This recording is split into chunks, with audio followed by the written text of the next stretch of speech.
Now at 9, a solar company email sparks controversy at tonight's Cherokee County Commission meeting.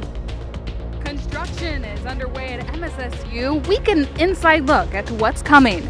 I'm Samantha Walker, and I'll have that story coming up. The government shutdown continues, but both sides say there is room to negotiate.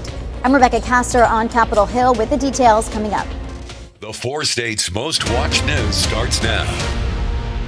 An email creating concerns over zoning and landowner rights prompts heavy attendance at tonight's Cherokee County Commission meeting.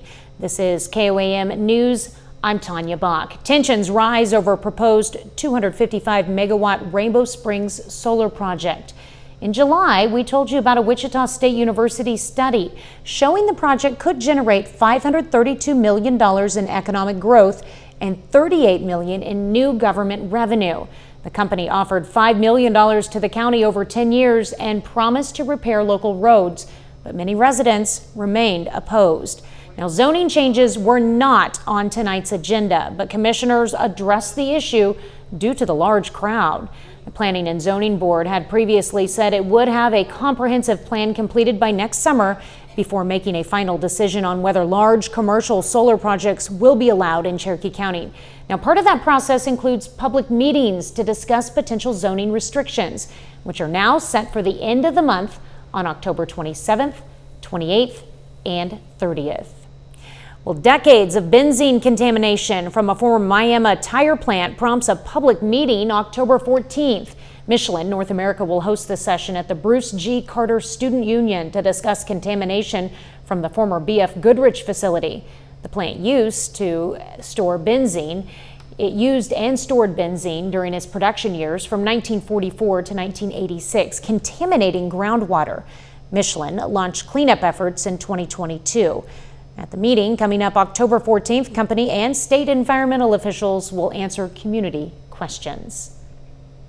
Lindsay Gaffney joins us now with a first look at weather. Temperatures today reached the mid-80s. We got up to about 85 in Joplin. Now that's close to 10 degrees above average and about 9 degrees lower than the record temperatures. So we're sitting right there in the middle of average and record temperatures for the next couple of days. Now we've definitely seen a couple of degrees warmer today than we were yesterday. Tonight, same thing, a couple of degrees warmer overnight tonight. We're getting down to the low 60s. Most of us only hitting as low as about 60 degrees. Now, not a lot going on out there. We've got mostly clear skies through Friday, actually through the weekend. Tomorrow, we're getting up to the upper 80s, about 87, 88 degrees. Again, clear skies for most of us, but there are some isolated rain chances in our far western counties, and that's going to be near Sedan and Coffeyville area, but we're going to take a closer look coming up. Put on your hard hats. Construction is underway on the Missouri Southern State University campus as crews work on the new Welcome Center and the Roy Blunt Health Science Innovation Center. KOAM's Samantha Walker got behind the scene look and has more on what the future site will offer. I'm so excited to be in this space. It's a dream come true for us. Currently, it may not look like much more than blank walls and empty hallways, but the site of the future Roy Blunt Health Science Innovation Center is creating excitement. We're really changing the entire way that we do education for these students in healthcare, because now we really have the space and we really have the equipment to support a true flipped classroom, to really immerse those students even more than we do now. With a price tag of more than $40 million, the Health Science Center will provide students immersive learning opportunities, including a simulated hospital featuring radiology, a NICU, and critical care rooms. This building isn't just a bunch of spaces for classrooms. It's a real immersive learning environment where all this simulation happens, preparing these students for these real-world activities. You want it to stand the test of time, so all the thoughts and considerations around the materials we used for the building, just ensuring that this building would be here for generations of students to learn the health sciences. MSSU staff say they believe this is a building that's going to be transformative for students all across the campus for years to come. Already I can't imagine this campus without this building. To see the potential of everything, it's just, it opens every door for every student. But I mean, we won't be able to go back, right? We'll have the ability to do so much advanced learning. We won't ever be able to go back. This will be here forever. It's a legacy. Reporting in Joplin, Samantha Walker, KOAM News. MSSU plans to have the building completed and ready for students by fall of 2026. Well, now might be the perfect time for schools to expand their facilities in our area. Fall enrollment is up for a third consecutive year for the Kansas public higher education system. New state figures show enrollment at public universities up 2.5%. Community college enrollment is up less than 1%, and technical colleges saw a whopping 6.3% increase in headcount and full-time equivalent enrollment. Overall, the number of students is up 2.2% compared to last year. Pittsburgh State University is just one example of enrollment growth. At Pitt State, overall enrollment is up just 0.5% from last year. However, freshman enrollment at PSU continues its 5-year climb, this time with a 10% leap. The total enrollment at Pitt is 5,803 students. The Joplin Public Safety and Justice Center in Joplin will temporarily close its public entrances this week. Starting at 3 p.m. tomorrow, entrances to the police and fire departments, along with municipal court, will be shut down for construction. Crews will be working on the sidewalks and public entryways. The building is scheduled to reopen next Monday at 8 a.m. Now, city officials say the work of these departments will continue as normal, but residents are asked to handle business by phone during the closure. Well, coming up, Walmart removes artificial ingredients. Walmart makes a big investment in healthy food as the White House pushes the MAHA movement. I'm Mike Emanuel in Washington. I've got the details coming up. And later, the Miami Library spotlights an artist whose creative genes trace back to Western entertainment icons. MAHA scores another apparent victory against processed foods on Wednesday, with Walmart agreeing to eliminate synthetic dyes. Fox News' Mike Emanuel has more on that, plus how AI could be harnessed to help cancer patients. Walmart is embracing the MAHA mission. America's largest retailer announcing Wednesday it'll make its store brand food healthier by eliminating synthetic dyes and 30 other chemical ingredients, including preservatives, artificial sweeteners, and fat substitutes. It follows similar moves from other major food manufacturers like Nestle, Kraft, and Pepsi. Removing those dyes and other artificial ingredients has been a top priority for the Make America Healthy Again movement. We approved a new vegetable-based dye, blue dye.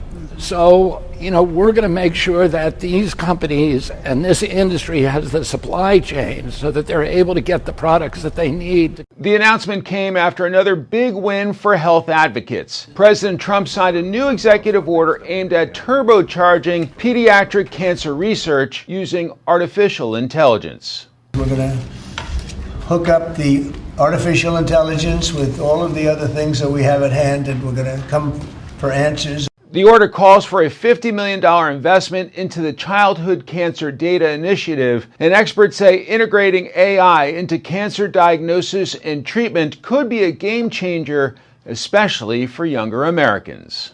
Artificial intelligence improves our diagnostic acumen and tells us which treatments we can use, which we can't, which will work, which don't. The executive order comes as cancer rates are rising among young people, though most experts say the uptick is due to more frequent screenings. In Washington, Mike Emanuel, Fox News.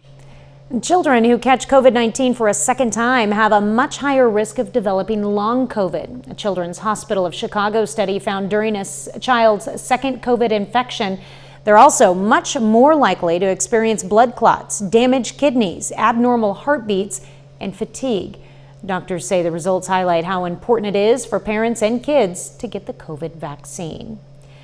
Income inequality can affect the mental health of children and maybe even alter the chemistry of their brains. A King's College London study of 9 and 10-year-olds found the experiences of living in an unequal society can amplify anxiety and lead children to compare their lives to others. Researchers say this disrupts the levels of cortisol in the brain, which can lead to poor mental health. And people who are not getting enough sleep may find their brains age faster than others. UK researchers found people with poor sleep quality had brains that were 1 year older than their actual age. Poor sleep can mean not getting enough sleep, suffering from insomnia, snoring, or daytime sleepiness. Low sleep quality has also been linked to dementia. Lindsay's next with a complete look at your forecast. And later, the 42nd annual Pelican Festival returns this weekend to Grand Lake. What you can expect from the carnival and entertainment.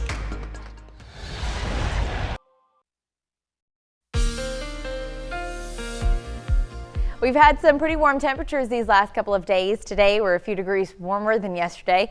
Now let's go ahead and take a look outside downtown Joplin from the Cornell Arts and Entertainment Complex.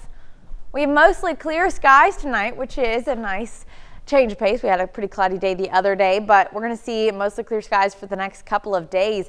As we head into Thursday, though, we could see an isolated shower or two as it moves into our western counties. That's going to be out near Sedan, but not quite making it into southeastern Kansas. Instead, we've got a high pressure system that sets up. You can see how those winds lift a little higher there. They're going to be moving into our area, which drives up our temperatures over the next couple of days. But like I said, looking at our future track, we have a slight chance for an isolated shower or two out there in our far western counties. So moving through the morning, temperatures again only getting down to the low 60s, and through mid-morning again, Sedan, maybe Fredonia could see some very isolated showers. Outside of that, mostly just a few clouds moving into southeastern Kansas, northeastern Oklahoma. By 1 o'clock, temperatures are already in the mid 80s, and we'll be getting into the upper 80s by the afternoon. 88 in Joplin, Carthage, Lamar, Pittsburgh, 87 out there, southeastern Kansas, Columbus, Oswego, Parsons, 84 in Yates Center. Not too terrible out there, but still a slight chance of an isolated shower or two again in the evening out there in our far western counties, Sedan, Fredonia, Yates Center, maybe even Independence. Temperatures are very similar for the next couple of days as we are heating up a little bit. Now, currently, we're back down into the mid 70s and upper 60s. We'll be getting down to about 63 in the Joplin area, but some of us as low as about 60 degrees. Now, Thursday, Friday, upper 80s, 88 on Thursday, 87 on Friday. Our average temperature is in the mid to upper 70s, so we're about 10 degrees above average for the next couple of days. Back down a couple of degrees cooler by Saturday. Now, continuing outside of our actual temperatures, our feels like temperatures is very close to what it is actually going to be. We don't have a high heat index, so what you see is what you get. 87 in Joplin, Pittsburgh, Baxter Springs, 86 out there in Sedan on Thursday. On Friday, again, very similar, 86 in Joplin, 85 in Carthage, and 87 up in Iola, Fort Scott, a little bit warmer up northwest. Now, we've got a pretty dry forecast for the next 7 days. Temperatures start to cool back down by Monday and Tuesday into the low 80s. Then by Wednesday, we're in the upper 70s. That's about average where we should be this time of year. And we also see some isolated storm chances starting to creep back in Wednesday. Now, we are getting closer to average next week, though cooler temperatures are still on the horizon in the next couple of weeks. All right. Well, the 42nd annual Pelican Festival is set to make its return this weekend in the heat. KWM's Mitch Adams gives us a preview. The Grand Lake Association is in preparation for another Pelican Festival. While the birds land on the waters of Grand Lake, people will have fun and celebrate their migration. And they've landed here. They're already here. The Pelican Festival was started, like I said, 4 decades ago, 42 years ago. One of the main draws is a carnival, but other festival staples will also be on site. Food, we've got arts and crafts, we have a caricature artist, we have free entertainment Friday night, Saturday afternoon, Saturday night under the tent in the park. Have a car show that the Grove Masonic Lodge is putting together for us to be there, and of course the huge carnival. The Pelican Festival serves as an end to the summer season and brings the community of Grove together. We just do our best. We bring things that we feel like people will enjoy, and we just hope that they have a good time with their family and their friends and family, and come back again next year. Reporting in Delaware County, Oklahoma, Mitch Adams, KOAM News. Festivities will start on Friday and go through Sunday afternoon at Wolf Creek Park. Well, coming up, the Federal Trade Commission sues Zillow and Redfin for alleged anti-competitive practices. We're going to tell you how regulators say the partnership harms consumers and property managers. 6050.com. The K-State Research and Extension Program Southwind District kicked off its 7-part series on small-scale farming tonight at Fort Scott Community College.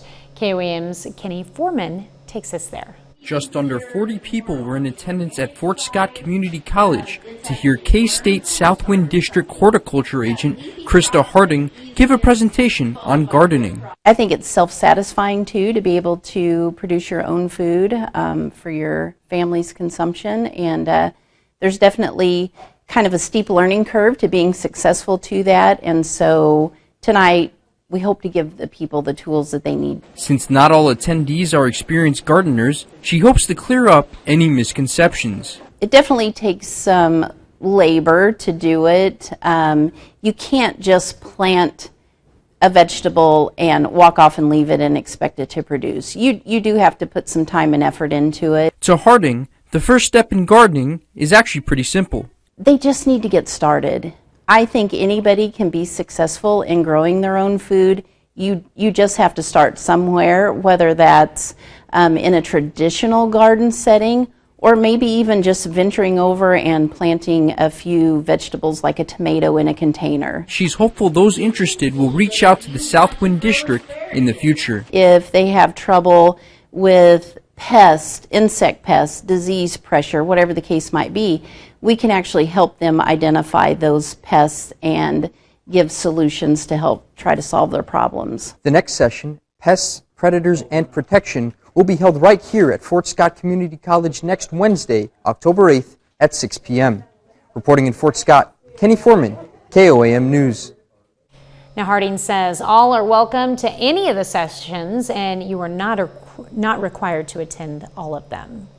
Well, the Federal Trade Commission files an antitrust lawsuit against digital real estate firms Zillow and Redfin. Regulators accuse Zillow of paying millions to Redfin to discourage competition in the ad market for multifamily properties, saying it harms consumers and property managers. In a statement, Redfin says it strongly disagrees with the allegations, while Zillow argues the partnership is pro-competitive. Meet Dot, DoorDash's new delivery bot. The company has unveiled its new fleet of delivery robots in Arizona. They're capable of navigating bike lanes, roads, and sidewalks, reaching speeds up to 20 miles per hour while carrying up to 30 pounds of merchandise. The company says Dot can help merchants and consumers with quick delivery of smaller sized goods, which helps DoorDashers focus on higher value orders. Today, the USPS commemorated the life and legacy of former President Jimmy Carter with a commemorative stamp. It also marks what would have been his 101st birthday. A dedication ceremony took place in Atlanta at the Carter Center, which is closing as a result of the government shutdown. Up next, Alaska's biggest brown bear beats the competition in the annual Fat Bear Week Showdown. Getting your home holiday. Alaska's biggest brown bear is finally crowned following a fierce online competition known as Fat Bear Week. Bear number 32, appropriately named Chunk, racked up nearly 100,000 votes, beating out 12 other bears at Katmai National Park and Preserve. Now, despite suffering a broken jaw, organizers say the two-time runner-up bulked up to an estimated 1,200 pounds, feasting on salmon ahead of the winter hibernation. People were worried that he would die, and he's still so fat. It's just amazing that he was able to win this championship with that type of injury. Bears put on fat in order to survive the winter and emerge in the spring. Overall, more than 1.5 million people registered to vote this year for their favorite bulked up bear. Way to go, Chunk. 30 more minutes of news, weather, and sports coming your way. National Guard troops on the way to more American cities as Democrat leaders push back. I'm Connor Hansen in New York. I'll have the latest coming up. And Congress remains deadlocked as the government shutdown enters another day with no deal in sight. Big Bang Theory to ORG. You're watching the 4 states' most watched news. This is KOAM News at 9 on Fox 14. I'm Tanya Bach. The government officially shut down this morning at 12 a.m., marking the first federal government shutdown in almost 7 years. Fox's Rebecca Castor is on Capitol Hill, where Republicans need to convince more Democratic senators to pass their spending bill to get the government back open. This is the second time the government has shut down under a Trump administration, with congressional leaders still in a bitter standoff. After failing to pass a government funding bill last night, senators returned to the floor today for another round of votes to see if anyone changed their minds. But for now, Democrats are standing firm. And they have taken the American people hostage in a way that they think benefits them politically. Republicans tried to bully us, and it's clear they can't. They don't have the votes. Republicans are attempting to pass a 7-week funding extension, while Democrats are digging in, demanding to extend expiring Obamacare insurance subsidies. Republicans are sitting on their hands. And worse than that, they are reveling in this shutdown. GOP leaders say they're willing to discuss health care issues later in the year and say Democrats should not shut down the government over it. The party that instigates the government shutdown rarely ends up winning the shutdown fight. Based on previous shutdowns, the Congressional Budget Office estimates 750,000 federal workers could be furloughed each day. A 2019 law guarantees they'll receive all their back pay when this is over, but the White House says some positions could be cut permanently. We don't want to lay anybody off, and there's necessarily going to be some pain because Senate Democrats refuse to reopen the government. Senators will meet for more votes throughout the week and into the weekend until a deal is struck. On Capitol Hill, Rebecca Castor, Fox News. Spirit Airlines is set to end service this week to nearly a dozen cities as the bankrupt low-cost carrier fights for survival. This week, Spirit will drop service to 10 cities in the west and southern U.S. while grounding plans to launch service in Macon, Georgia. Florida-based airline also plans to furlough a third of its flight attendants and cut pay for pilots. Spirit has struggled post-pandemic after a failed merger with JetBlue, as flyers have shifted to a more premium experience.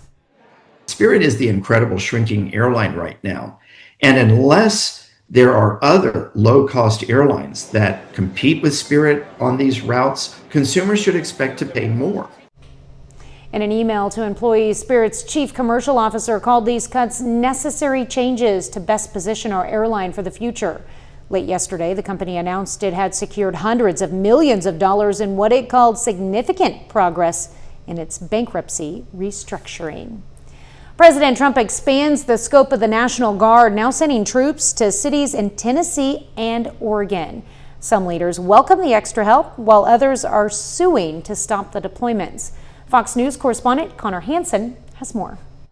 As President Trump mulls new National Guard deployments, some Republican governors are welcoming the extra help to crime hotspots, like in Memphis, Tennessee, where Pentagon Chief Pete Hegseth and Attorney General Pam Bondi paid a visit Wednesday. Tuesday, President Trump told U.S. generals he would like to see troops in more American cities. We should use some of these dangerous cities as training grounds for our military. Following Los Angeles and Washington, D.C., Trump says Portland, Oregon now has National Guard troops in place in an effort to help fight crime. Portland, Oregon, where it looks like a war zone. Posting to Truth Social, he wrote the troops will be, quote, dedicated to restoring law and order and ending the chaos, death, and destruction. But Democrat leaders have pushed back, saying troops aren't wanted. ICE says its agents are regularly clashing with protesters in Portland. We're out there every night battling, people that are bringing sticks, bats, shields, throwing their own CS grenades at us. Still, some locals say they don't think the added law enforcement is necessary. It's certainly not a high crime area. There's no need to send elite. This place is not a city that's out of control. Both the state of Oregon and the city of Portland have sued the Trump administration, trying to stop the deployment of troops. In New York, Connor Hansen, Fox News. Lindsay's next with a complete look at your forecast, and later a local artist with ties to Gene Autry and Will Rogers showcases his work at the Miami Public Library. Supermarket can Memorial Auditorium. Over the offseason, Pitt State had to answer an unfamiliar question. That question being, who's our quarterback? For the last 3 years, the Gorillas had Chad Dodson as a signal caller, but his graduation following last season left a hole under center. But after a competition that went deep into fall camp, Jackson Berry won the starting job. Berry, a transfer from Division I Southern Utah, has the Gorillas coming off their best offensive performance of the season, after totaling over 495 yards of offense and 42 points in their win over Emporia State on Saturday.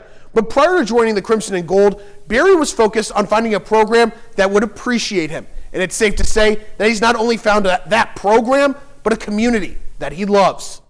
The first thing I told Coach Anthony when he was recruiting me was I just wanted something and someone to appreciate me and what I could bring to the table, and that's exactly what they've done. So I've treated every day like it's a championship day. You know, I've put everything into it, and I'm going to continue to do so. And it's not like something I feel like, I have to. I want to, for the culture, for the city. I can see how much it means to everybody else on the team, and it doesn't mean anything less to me. It means just as much. I love this city, the way they've brought me in and allowed me into the culture and allowed me into what they've already built. It's not really for me. I just owe it to the people who came before me and who are going to come after me. So just every day treating it like it's a championship day.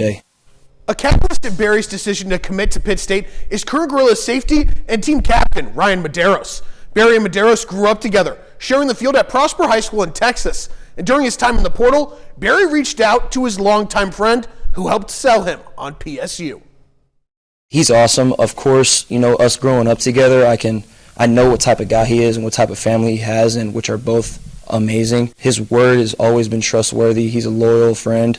He's a loyal player. I loved playing with him in high school. I knew who he was. We used to work out together all the time, so I kind of knew the mindset he had. So when he said the culture was what it was and what they were trying to do, I couldn't do anything but trust it. Berry also credited the fans in the jungle, saying that the atmosphere at Southern Utah doesn't even hold a candle to the environment on game day at Carney Smith Stadium. Jackson Berry, though, wasn't the only key piece to Pitt State's win over Emporia State last week, as the Gorillas' ground game dominated with big performances from the running back duo of Cleo Chandler Jr. and Zamari Pelote Gary. Pitt State's 1-2 punch in the backfield led the way offensively on Saturday, combining for 354 rushing yards and 4 touchdowns in the win. Talking to Chandler and head coach Tom Anthony after the game, they emphasized how dangerous this duo can be. It was a rough couple starts for me. Got hurt a couple in the second game, I think, but it was a good game for me. I needed that one, and I'm gonna just keep building off of it. We can be dangerous, as you can see. Zamari's a great runner. I'm a great runner. You put those two together, anything can happen. They both have the ability. I didn't know Cleo could run away from people the way he did today, so Cleo kind of shocked me a little bit. But man, both those guys, they run so hard, and they can make guys miss in the hole, and then they both can go hit home runs for you too. I knew it was there. I think the big challenge for us the first couple weeks is, we lined up and played a couple of the best defenses in the country, in Ferris State and Grand Valley and Fort Hays as well. Just their rush defense, we knew it was all pretty good, so rush yards were going to be hard to come by, but we showed sparks and ran for 200 last week against Fort Hays, and then to be able to do what we did today, just super proud of those guys up front. The Gorillas look to make it 4 wins in a row on Saturday against Nebraska Kearney in the MIAA Game of the Week. Kickoff at 2 p.m. from the jungle at Carney Smith Stadium. Coming off their big win on Sunday over the Ravens, Kansas City Chiefs quarterback Patrick Mahomes has been recognized for his big performance. Against Baltimore, Mahomes threw for a season-high 270 yards and 4 touchdowns in the win. It is the 18th time in his career that Mahomes has thrown for 4 touchdowns in a game, and his monster performance earned him the AFC Offensive Player of the Week honors. It is the 11th time in his career that Mahomes has earned the recognition, and it's the first time since the 2023 season. Well, that's your sports. We're back with more after the break. The Miami Public Library is a center for the arts in Ottawa County. Each month, they showcase a different local artist in their display section. KOAM's Ty Parks introduces us to this month's artist, who not only has ties to the Sooner State, but ties to some famous Oklahomans. Well, God and family inspire me, first and foremost. Sean Gray is this month's featured artist at the Miami Public Library. Each month, the library picks a local artist to showcase. So promoting the arts is always a big, it's always something that we really want to do here. So whenever we had the cabinet open up and we weren't doing displays anymore, the first thought that we had in our heads is, let's try to promote local artists. We have so many talented people in the area that don't really have a place to kind of show their art off. Sean has been painting and drawing since he was a kid. He tells KOM about watching his father paint the Beatles mural on his childhood bedroom wall. Some might say being an artist runs in his veins, along with some famous family members. Well, my dad's a genealogist, but from what I gather, genealogy is first cousin once removed, I think is what they call it, from my mother's side of the family. And Will Rogers from my father's side, and from his mother's mother, who were Crosslands, part of the Ross family. They grew up in Sequoia County. His work is on display in the entryway, and he hopes everyone stops and takes a look. These hobbies can serve as an inspiration to others, something beneficial, something constructive, something that might unite people, maybe even bring joy and contemplation. In Miami, Oklahoma, Ty Parks, KOAM News. As you may have noticed, Sean's son and daughter have some of their work displayed there as well, and they are also showcased at the Child Advocacy Group in Miami. Celebrity chef cookbook, spooky streaming, and a friends to lovers story lead today's Hollywood news. That's up next. Recipes from Ramsay and early Halloween viewing. Fox's Ashley Dvorkin has a look at these and more in today's Hollywood Nation. Hi. Hi. A vacay rom-com, Hulu's Hauntings, and Ramsay's Creations are in the Hollywood Nation. Oh my good God. Culinary creatives can take their sandwiches to the next level with Gordon Ramsay's new cookbook, Idiot Sandwich, named after his viral meme. The book is available now, and it includes some of Ramsay's favorite sandwich recipes, like a play on his famous beef Wellington. Foodies can also find Ramsay on the Fox TV lineup in season 24 of Hell's Kitchen. That's what you said to me. Scott Wolf is back on call for Fox's Doc Season 2. While his character, Dr. Richard Miller, was fired from Westside Hospital in Season 1, he returns with a multi-episode guest arc. Wolf will direct an upcoming Episode 2 airing early 2026. In today's First Looks is a trailer for Halloween on Disney+. There's a look at what's coming up for spooky season with originals, classics, and specials, like Family Guy's A Little Fright Music. Among other Halloween viewing options are franchise favorites like Scream and recent films including Longlegs. Netflix released a teaser for People We Meet on Vacation. The book-to-screen story follows best friends in different cities who summer vacation together. Their friendship is put to the test when they start to wonder, as everyone else has, whether true love is in the air. Emily Bader and Tom Blythe star. It's on the streamer January 9th. Oh no, we're just friends. In Hollywood, Ashley Dvorkin, Fox News.